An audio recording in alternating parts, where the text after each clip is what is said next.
The statistics are pretty ugly, citing 9 out of 10 businesses will fail, which is why for today's episode, we're going to be covering how to fail-proof your business and put the odds of success in your favor.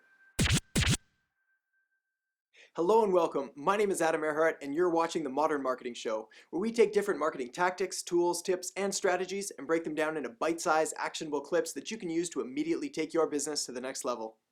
For anyone looking to start a business, the stats are pretty ugly. 9 out of 10 businesses will fail. Sure, some stats claim it's more like 8 out of 10, but is this really a whole lot better? And whether the business fails in 2, 5, or even 10 years, that's still not a lot of time when you consider the blood, sweat, and tears that often goes into starting a new business. So what is it that the 10% of companies that do survive have in common? It all comes down to one word: clarity. Do you know what you really offer, and do you know who it's for? Great companies all have clarity. They know what they do, and they know who it's for. This also means they know who it's not for, and aren't afraid to show it. And this means designing your marketing, your message, and your entire company around best serving your ideal client or customer. Clarity also allows you to accurately assess market fit. A key reason that many businesses fail is that they make products or services that nobody wants. This is either because the product really doesn't provide much value, or else it's being marketed to the wrong group of people. If you're going to spend time and money working on a business, it only makes sense to spend some time beforehand ensuring that you have a good market fit for what you're about to offer. Here's a bonus tip. Competition in the marketplace is normally a pretty good indicator of a good market fit, because they wouldn't be there otherwise if there wasn't money to be made. I was at a business breakfast the other day with a group of seasoned veterans in the entrepreneurial world. All of them owned and ran successful companies and had decades of experience. There was a comment, however, that was brought up when a gentleman said, "Growing too quickly is bad for business." At first I nodded and I thought to myself, yeah, I can see that.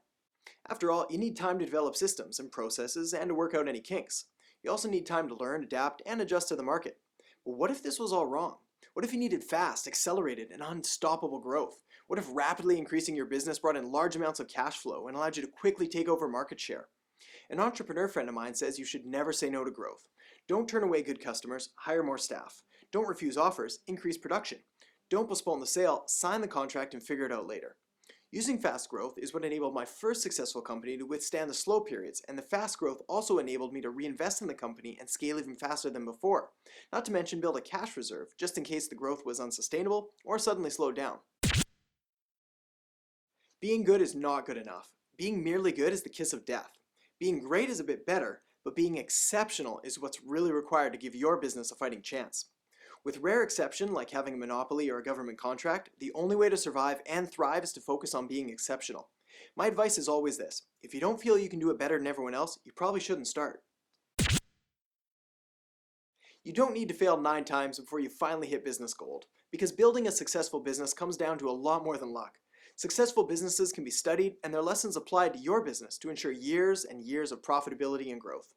A little bit of research, a commitment to excellence, and a well thought out game plan can save you years of struggle and thousands of dollars and make owning a business what it should be: a fulfilling and life-changing experience. So thanks so much for watching. If you enjoyed this episode, be sure to subscribe to the channel. Give it a thumbs up, and if you have any questions or comments, be sure to leave them in the comments section below.